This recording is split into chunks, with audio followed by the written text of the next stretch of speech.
시편 106편 48절까지는 꽤 긴 시인데요. 먼저 1절로 6절까지를 한 목소리로 읽겠습니다. 시편 106편 1절로 6절입니다. 같이 읽겠습니다. 할렐루야. 여호와께 감사하라. 그는 선하시며 그 인자하심이 영원함이로다. 누가 능히 여호와의 권능을 다 말하며 주께서 받으실 찬양을 다 선포하랴. 정의를 지키는 자들과 항상 공의를 행하는 자는 복이 있도다. 여호와여, 주의 백성에게 베푸시는 은혜로 나를 기억하시며 주의 구원으로 나를 돌보사 내가 주의 택하신 자가 형통함을 보고 주의 나라의 기쁨을 나누어 가지게 하사 주의 유산을 자랑하게 하소서. 우리가 우리 조상들처럼 범죄하여 사악을 행하며 악을 지었나이다. 아멘. 할렐루야. 서로 축복해 주시기 바랍니다. 반갑습니다. 잘 오셨습니다. 사랑합니다.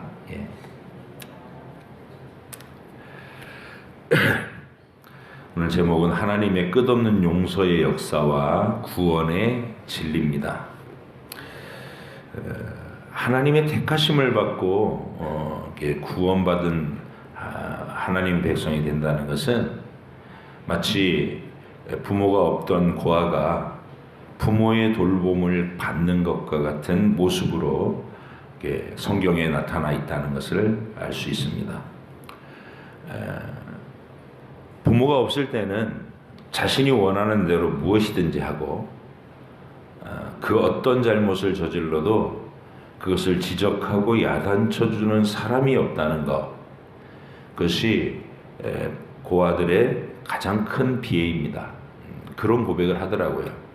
누구도 자기한테 잔소리를 해주는 게 없었던 인생에 너무 아프고 궁금하다고 그런 것을 받는다는 게, 반면에 이제 부모의 사랑을 받는다는 것은 제멋대로의 생활 습관과 다듬어지지 않는 온갖 것들에 대해서 항상 간섭을 받는 그 생활이 부모 아래에서 사는 생활입니다. 사랑받는다는 게 그런 거예요. 잔소리 듣고 간섭받고. 근데 철없을 때는 그거 싫어하죠. 야, 부모 간섭 안 받는 독립하는 삶에 빨리 왔으면 좋겠다, 막 그렇게 생각하죠. 철이 나야 아는 거예요. 이게 복이라는 거. 반항심이 큰 사춘기 시절에는 부모님이 없으면 내 맘대로 살면 얼마나 좋을까, 이런 철없는 생각을 하면서 크죠. 하지만 부모의 잔소리와 간섭은 한 아이가 안전하게 자라서 성인이 되도록 하는데, 또 어디 가서나 쭈뼛거리지 않고 주눅들지 않고 부모가 늘 들려준 그 얘기를 가지고 사회 속에서, 어른들의 세계 속에서 이렇게 적응해 나갈 수 있는 훈련이 길러진다는 거, 능력이 길러진다는 거, 그게 놀라운 은혜입니다.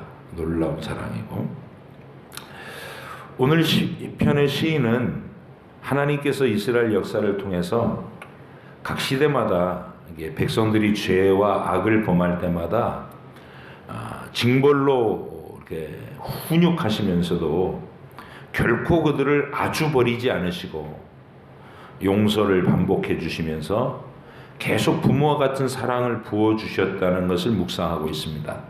그리고 그때 깨달아지는 감격을 하나님께 은혜를 찬양하는 시가 오늘 시입니다.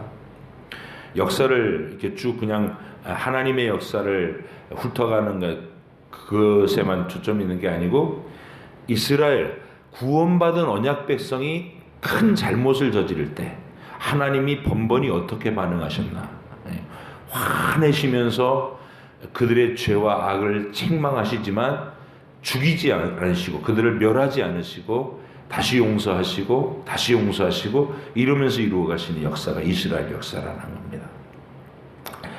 끝없는 그 용서의 역사를 묵상해 보면 내 구원의 진리, 나는 구원받은 것이 얼마나 복스럽고 은혜롭고 행복한 것인가를 확실히 깨닫게 되는 비결이 있다는 것이죠.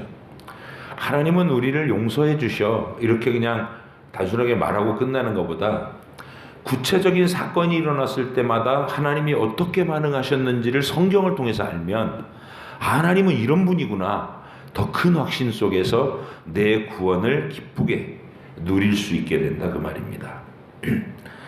좀 전에 읽은 6절까지의 본문에서 이 시인은 선하시며 인자하심이 영원하신 하나님께 감사하라고 하면서 말을 시작합니다. 그리고 하나님의 크고 위대하신 그 권능에 합당한 찬양을 누가 과연 돌릴 수 있겠느냐 이렇게 반어적으로 얘기해서 하나님은 그만큼 위대하시고 그만큼 높으신 분이시다 그렇게 표현합니다.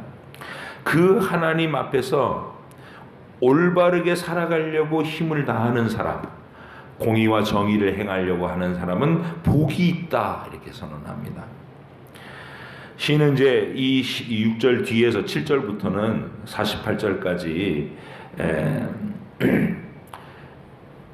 백성들이, 이스라엘 백성들이 말입니다, 심판을 받아 마땅한 악을 행했을 때에도 그들을 훈육은 하시지만 아주 버리지는 않으신 그 하나님의 역사를 떠올려 묵상하면서 그런 사랑을 받는 성도의 자리에 나도 포함해 주실 것을 요청합니다. 그게 3절과 4절이에요.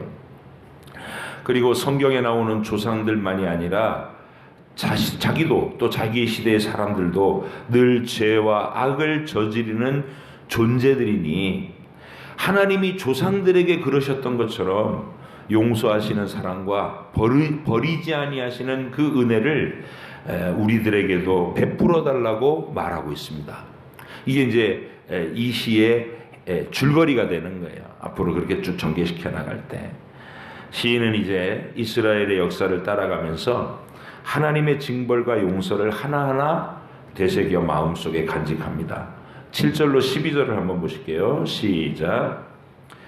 우리의 조상들이 애굽에 있을 때 주의 기이한 일들을 깨닫지 못하며 주의 크신 인자를 기억하지 아니하고 바다 곧 홍해에서 거역하였나이다. 그러나 여호와께서는 자기의 이름을 위하여 그들을 구원하셨으니 그의 큰 권능을 만인이 알게 하려 하심이로다. 이에 홍해를 꾸짖으시니 곧 마르니 그들을 인도하여 바다를 건너가기를 마치 광야를 지난 같게 하사 그들을 그 미워하는 자의 손에서 구원하시며 그 원수의 손에서 구원하셨고 그들의 대적들은 물로 덮으심에 그들 중에서 하나도 살아남지 못하였도다. 이에 그들이 그의 말씀을 믿고 그를 찬양하는 노래를 불렀도다. 합니다. 저를 보세요. 출애굽 사건입니다. 하나님이 500년 전, 정확하게 말하면 430년 전 아브라함에게 했던 약속, 조상 아브라함에게 했던 약속을 지키시려고 노예살이를 하고 있는 이 애굽에서 노예살이라는 이스라엘 백성을 찾아오신 거예요. 그들은 애굽의 문화 속에 젖어 들어갔고 우상 숭배에 뭐 이렇게 끼웃거리고 이러던 사람들이었습니다. 심판받아 마땅한 사람들인데 하나님이 아브라함과의 약속을 지키시고 그들을 찾아오셔서 애굽 사람들을 심판으로 벌을 주시면서 자기 백성은 이렇게 보호하시는 그 증거를 나타내 보여주셨어요. 그리고 10가지 재앙의 끝에 어린 양의 피를 대문에 발라놓은 그 이스라엘의 집집마다 하나님의 심판을 다 면제해 주시고 드디어 구출해 갖고 홍해 앞까지 왔단 말이에요. 그러면 그동안 진행된 모든 하나님의 은혜를 눈으로 봤으면서도 이 백성들이 앞에는 바다가 가로막혀 있고 좌우에는 절벽이 있고 뒤에는 애국 군대가 쫓아오니까 그 자리에서 이제 죽었구나 이렇게 느낀 거예요. 그래서 애굽에 매장지가 없어서 우리를 여기까지 끌고 나와서 다 죽게 만드냐 이러면서 모세와 아론을 원망하기 시작했어요. 그 얘기예요. 하나님의 기이한 일들을 깨닫지 못하고 크신 인자하심을 기억하지 아니하고 바다 곧 홍해에서 거역하였다 하는 말을 들어보면 아유 이것들이 그냥 그러면서 하나님이 벼락을 내리셔도 합당한 그런 모습인데 얼마나 악독한 말을 해요. 애굽에 매장지가 없어서 말도 밉게 해요. 우리를 다 여기까지 끌고 나와서 죽이려고 하는 거냐. 그때 하나님께서 이렇게 모세를 시켜 이렇게 얘기합니다. 너희는 가만히 서서 여호와께서 너희를 위하여 싸우시는 그 구원을 보라. 그러죠. 그리고 불기둥으로 애국 군대를 더 이상 못 다가오게 쫙 막아주신 다음에 밤새도록 강한 바람을 불게 하셔서 홍해를 좌우로 갈라지게 하셨어요. 물이 밀려나게 하셨다고요. 그래서 드러난 바닥으로 전부 다 걸어서 홍해를 빠져나가고 이쪽 언덕에 다 이스라엘이 도착을 하니까 그제서 막 추격해 들어온 애국 군대가 바다 한가운데서 물이 다시 쫙 감춰지니까 다 몰살당하는 눈으로 지켜본 거예요. 우린 다 죽었다 그러던 사람들이 눈앞에서 하나님이 자기들을 살려주시는 기적을 보면서 와 그러면서 박수쳤던 자리, 그 얘기를 이렇게 시로 읊어준 겁니다. 자, 이렇게 감격의 찬양을 했는데 며칠 지나지도 않았어요. 3일 동안 걸어갔는데 물이 없으니까 또 물이 없다고, 애굽에 매장지가 없어서 광야로 끌고 나와서 목말라 죽게 할 거냐 또 그러는 거예요. 금방 잊어버려요. 금방. 하나님께 받은 은혜는 현실 앞에서 금방 잊어버려요. 3일 만에. 자, 13절 15절 그 얘기입니다. 시작. 그러나 그들은 그가 행하신 일을 곧 잊어버리며 그의 가르침을 기다리지 아니하고 광야에서 욕심을 크게 내며 사막에서 하나님을 시험하였도다. 그러므로 여호와께서 그들이 요구한 것을 그들에게 주셨을지라도 그들의 영혼은 쇠약하게 하셨도다. 물도 물이지만 얼마 지나고 한 달 보름이 지나니까 애굽에서 갖고 나온 이 양식이 길에서 먹으려고 싸운 양식이 다 떨어졌어요. 그러니까 이제 우리도 쌀독에 쌀 떨어지면 마음이 좀 옛날, 요즘 여러분들은 어떤 때 그런 느낌 느끼냐면 통장에 잔고가 없어질 때, 마이너스가 찍힐 때, 그때 마음이 막 행복해요? 아니면 우울해요? 괜히 자꾸 짓눌리죠. 나는 왜 이렇게 그러면서 통장에 잔고가 떨어지면 우린 그렇게 돼요. 이스라엘 백성들이 쌀 갖고 나왔던 게 다 양식 갖고 나왔던 게 떨어지니까 또 강야에서 굶어 죽게 할 거냐면 또 난립니다. 하나님께서 그들이 그 막 원망하는 말을 들으시고 잠잠해라. 하나님 너희 굶기지 않으신다. 그리고 아침에 일어나 보니까 진 사면에 하얀 가루 같은 것이 이렇게 수북이 쌓여 있는 거예요. 눈이 온 것처럼. 그걸 다 걷어가지고 이렇게 밀가루처럼 반죽해서 구워도 먹고 쪄서 먹고, 부침개도 부쳐 먹고. 그게 만나예요, 만나. 꿀 섞은 과자 맛 같다고 그랬어요. 그러니까 굶지 않게 해주셨다는 거예요. 넉넉하게 건강하게 살아갈 수 있도록. 근데 그거를 한 며칠 먹더니 이번엔 뭐라 그러냐면, 아니 맨날 똑같은 만나만 먹냐고. 굶어 죽지는 않지만 이게 뭐냐고.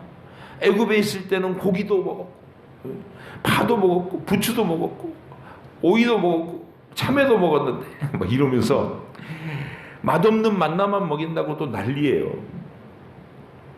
그래서 하나님이 고기 타령을 하는 그 사람들한테 뭐라 그러냐면, 내가 너희한테 고기를 줄 건데 그냥 하루 저녁 삼겹살 파티하는 그 정도가 아니고 한 달, 두 달 내내 그냥 코에서 냄새가 날 때까지 너희 먹을 걸 주마. 고기를 주마. 하나님이 화가 나신 거예요. 욕심으로 막 기도하면 하나님께서 응답은 하시는데 화나신 응답을 하시는 거예요. 너희가 지금 악하다. 이걸 알게 하시려고.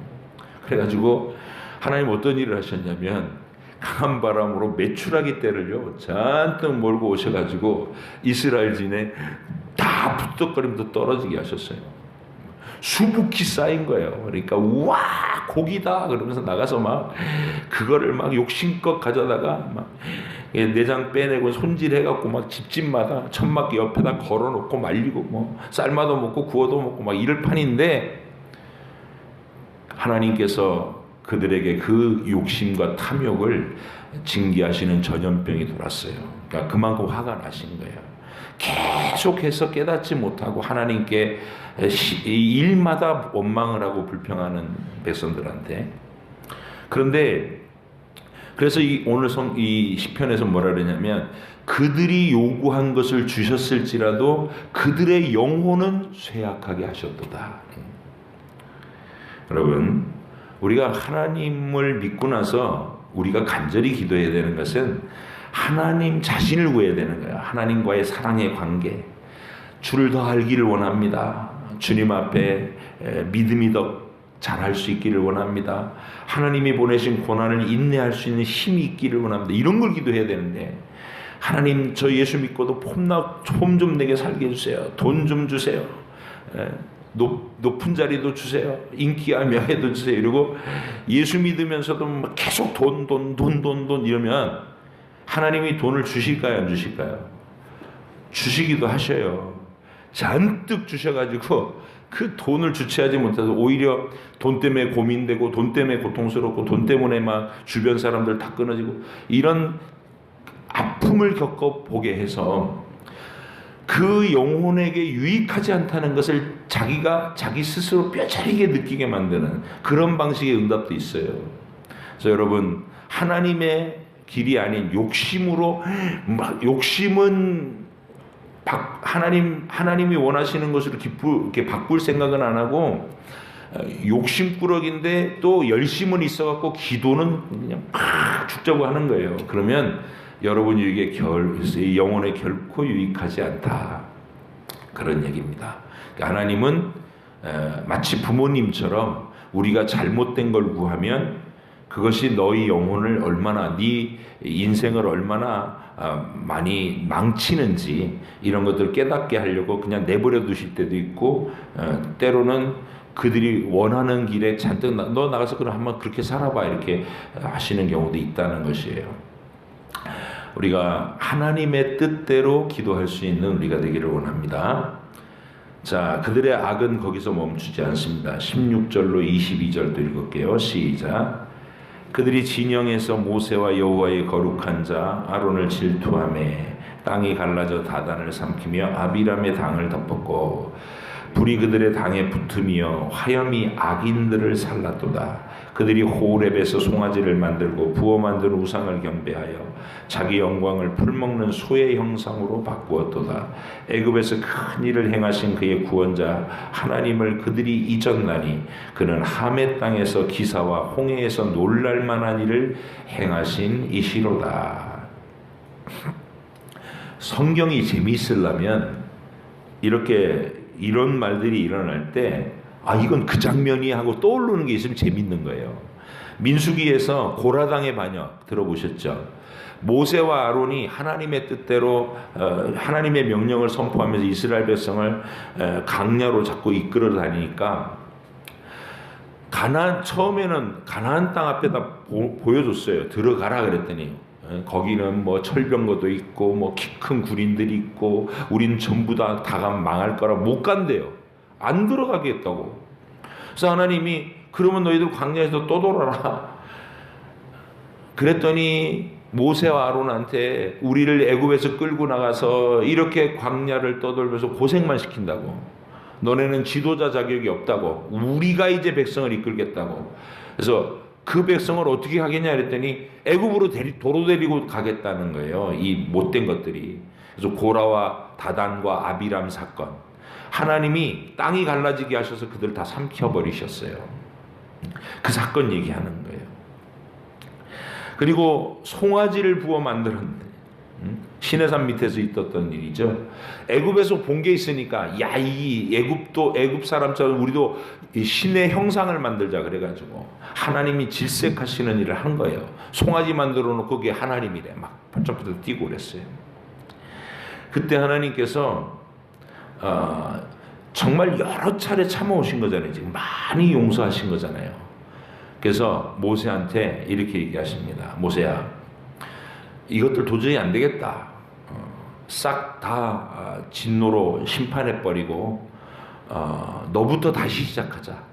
아브라함을 내가 선택했던 것처럼 모세 너부터 후손을 만들어서 다시 내 택한 백성을 만들겠다. 이것들 다 죽이자 그랬더니 하나님께서 짐짓 그렇게 하신 거예요. 왜냐하면 그들이 얼마나 지금 그들이 하고 있는 행위가 악한 일인가, 하나님이 얼마나 진노하신 일인가를 그렇게 말씀하심으로써 표현하신 거예요.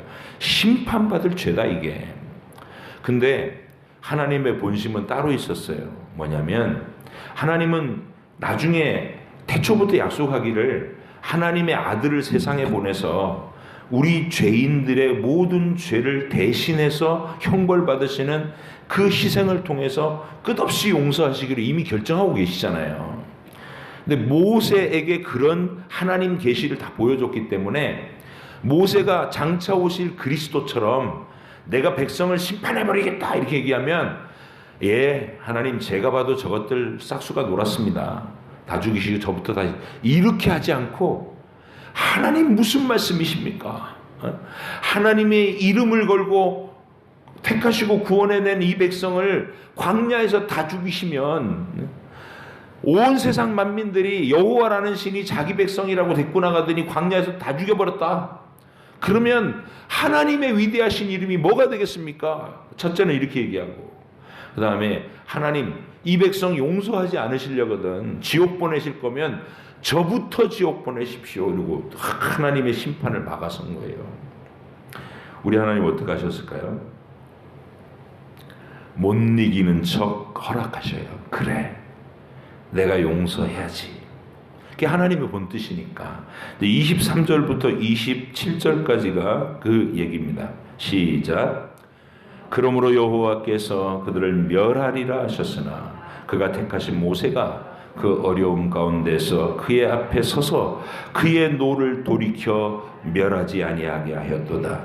그들이 그 기쁨의 땅을 멸시하며 그 말씀을 믿지 아니하고 그들의 장막에서 원망하며 여호와의 음성을 듣지 아니하였도다. 이러므로 그가 그의 손을 들어 그들에게 맹세하기를 그들이 광야에서 엎드러지게 하고 또 그들의 후손을 뭇백성 중에 엎드러뜨리며 여러 나라로 흩어지게 하리라 하셨도다. 모세가 막았어요. 저 사람들 버리시려거든 저부터 버리시라고. 이게 중보자의 마음인 거예요. 하나님께서 그 시대에도 모세라는 샘플을 예수님 역할 미리 대신하게끔 보여주셔서 우리가 구약 성경을 읽을 때 우리 주님이 이런 모습으로 막아주신 거구나 하고 알 수 있게 해주신 거죠. 자,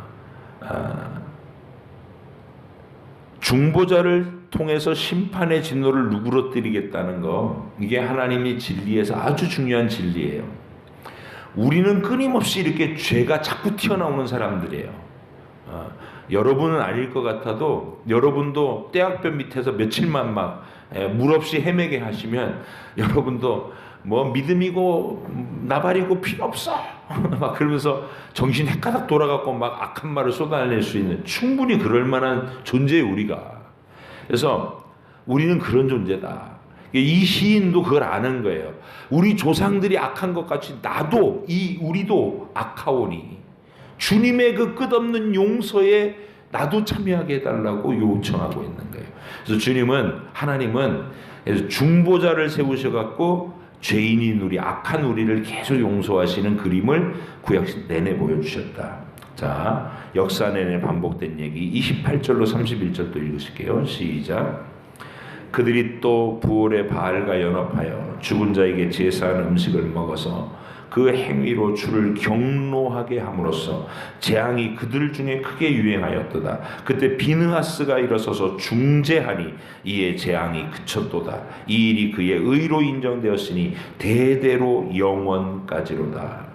잘 보세요. 이거 무슨 사건이냐면 모압 평지에 도달했을 때 발람 선지자가 저주를 하려고 했는데 하나님 못하게 하니까 모압 왕한테 힌트를 줬어요. 이스라엘 신은 공의로운 신이고 정결한 신이라서 만약에 단신 섬기고 우상을 숭배하고 막 음란을 행하고 그러면 이 백성을 진노할 것이다. 그래가지고 음행하는 여자들을 보내가 모함 여자들이 가서 이 이스라엘 사람들을 유혹해냈는데 거기 홀랑 넘어간 사람이 시므온 지파 사람 다 넘어갔어요. 그래갖고 하나님이 그 징계로 23,000명이 하루에 그냥 다 죽었어요. 시므온 지파가. 그때 막 전염병이 돌고 백성 전체가 막 그 하나님의 심판 아래에 들어가려고 하는데 레위 지파의 비느하스라는 사람이 하나님의 마음을 가지고 그 하나님의 공의로움을 가지고서 막 술 취해가지고 흥청망청 각 장막마다 이방 여자 끌어들여서 음행하고 있는 그 사람들을 처단하는, 하나님 앞에서 백성을 위해서 부단히 일어선 한 사람 비느하스가 있었어요. 그 중재하였다 이렇게 돼요. 하나님이 그의 중재를 받고 전부를 진멸하는 일을 또 참으신 거예요.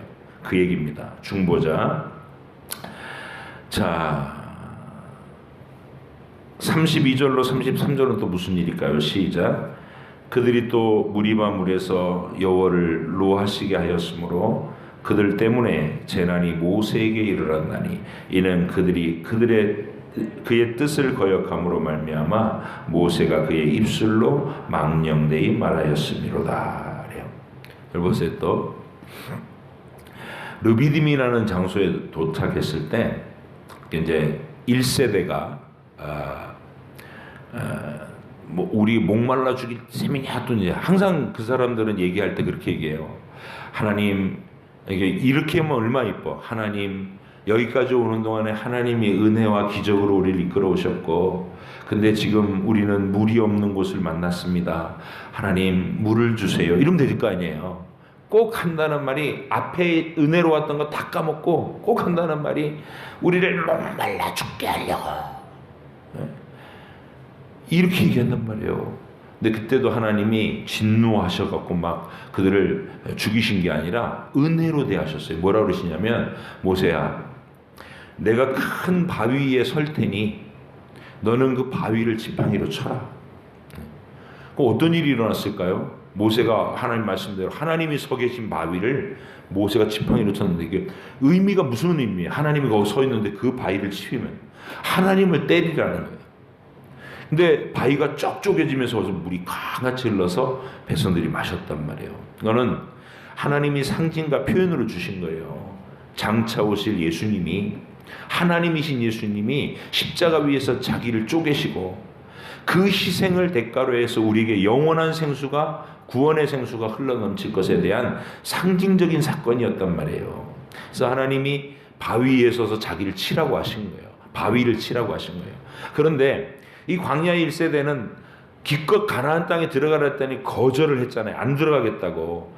그래서 하나님이 그들을 다시 애굽으로 보내는 게 아니라 그래 그러면 광야에서 고생하면서 그나마 고생하면서 진리를 깨닫고 여기서 죽어. 이제 그리고 38년 동안 광야를 떠돈 거예요. 그 38년 동안 20세 미만의 2세대 아들들 세대, 손자들 세대가 다시 어른이 됐어요. 38년 후에 다시 르비딤이라는 지역으로 또 도달했어요. 근데 정확하게 38년 전 자기 부모들이 그랬던 거하고 똑같이 하나님의 그 징계를 받은 경험도 있고 다 본 사람들이 또 똑같이 막 원망을 하는 거예요. 그때도 하나님은 모세한테 모세야 이번에는 바위를 명하여서 물을 내라 그랬어요. 또 때리면 안 돼요. 왜냐하면 그리스도가 2번 죽을 수는 없는 거니까 한 번이면 족하고 그 다음부터는 요청하면 된다 그 말이에요. 하나님이.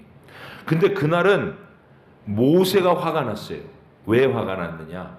38년 전에 자기 부모도 그러더니 니들 어머니 아버지도 그러더니 너희들도 또 그러느냐 이러면서 거기서 이성을 잃었어요. 모세가. 그래가지고 이 거지 같은 족속들 막 그러면서 38년 전에는 여호와여 이 사람들 용서 안 하려던 저부터 지옥 보내십시오 막 그러던 사람이 그날은 이성을 잃고 막 화를 내면서 바위를 또 쳤어요. 그래서 하나님이 그 일은 하나님의 계획, 하나님의 영광을 가린 일이 돼버렸어요. 그래서 모세가 오히려 책망을 받았죠. 너 가나안 땅 못 들어간다.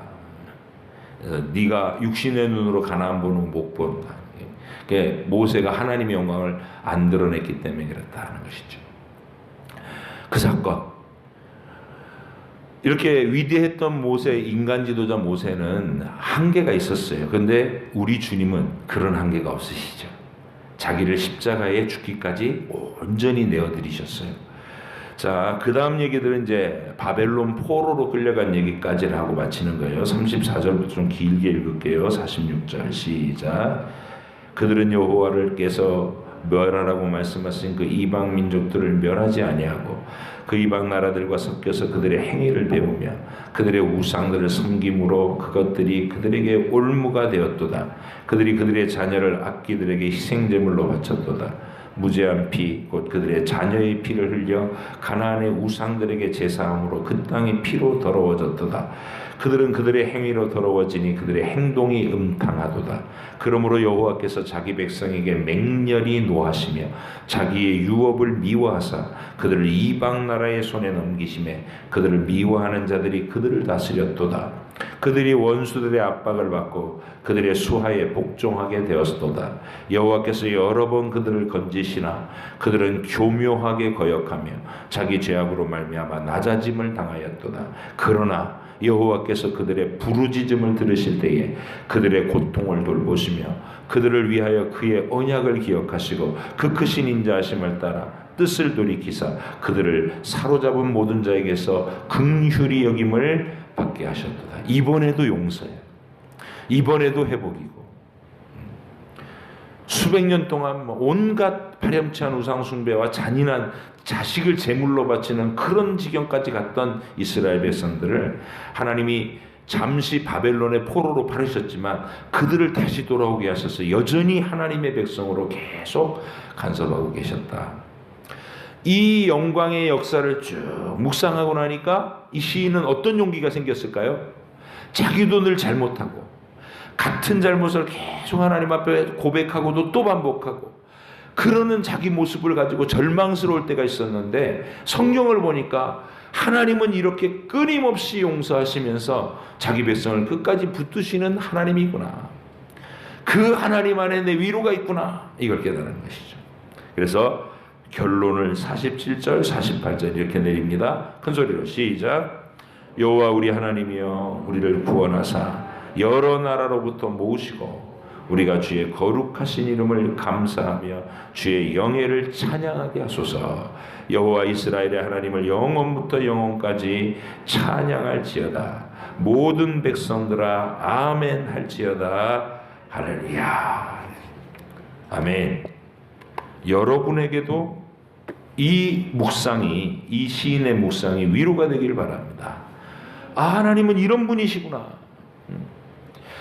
죄에 대해서 진노하시지만, 화를 내시지만 그 화를 가지고 백성을 포기하거나 심판하거나 멸하거나 죽이시는 게 아니라 끝까지 다시 용서하시고 다시 용서하시면서 구원의 증거를 계속해 나가시는 분이시구나. 여러분의 인생에서 여러분이 스스로 결심이 무너지고 자꾸 하나님이 싫어하시는 죄에 무너져 갈 때, 그때에도 이 시편의 시인이 묵상했던 것처럼 하나님은 언약하신 백성을 결코 버리시는 분이 아니시다. 이걸 꼭 기억하시고, 더구나 우리의 중재자는요, 모세처럼 막 순간적으로 이렇게 마음이 낙심돼가지고 같이 화내고 이런 사람, 우리 주님은 죽기까지 자기를 온전히 우리한테 내주셨고 부활하셔서 하나님 우편에 앉으셨어요.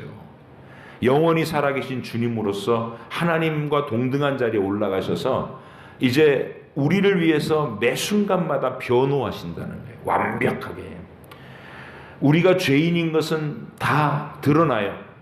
그리고 심판받아 마땅하면서 드러나요. 하나님이 법으로 한다면 얘는 지옥이다 이렇게 얘기할 때 주님은 이렇게 대답해 주십니다. 아버지, 지옥 가야 될 영혼 맞지만 내가 이 사람을 대신해서 지옥의 모든 고통, 하나님의 벌을 다 받았으니까, 내가 이미 다 값을 치렀으니까 오늘도 이 사람을 용서하십시오. 이렇게 변호하신다는 거예요. 여러분과 제가 안심할 수 있지 않나요? 우리의 영원한 변호자이신 주님께서 하늘 보좌 우편에서 오늘도 여러분을 위해서 변호하시고 중보하셨다는 거, 중재하셨다는 거. 모세가 중재해도 하나님 들으셨거든. 하나님의 아들이 중재하실 때 얼마나 우리를 용서하시면서 긍휼로 대해 주시겠는가.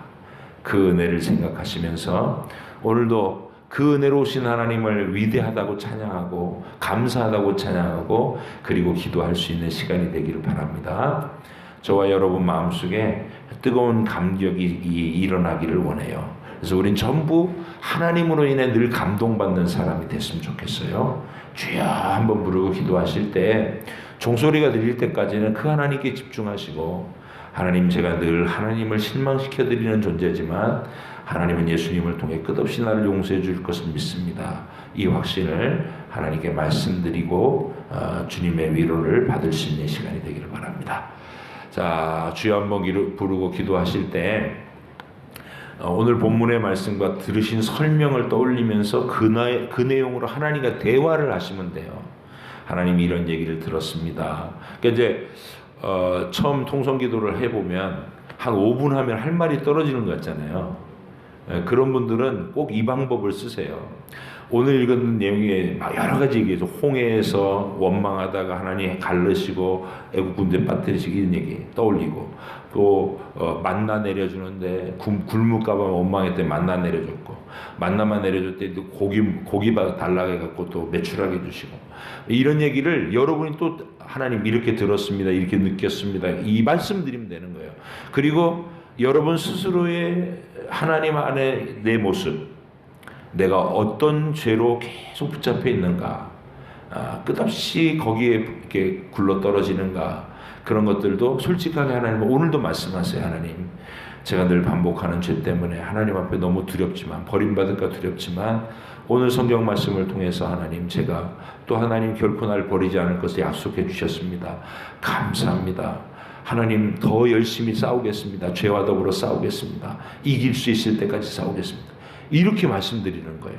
그런 기도를 우리 종소리 올 때까지 날 때까지 한 사람도 일어나서 저 밑에서 왔다 갔다 하지 말고 기도에 집중하세요.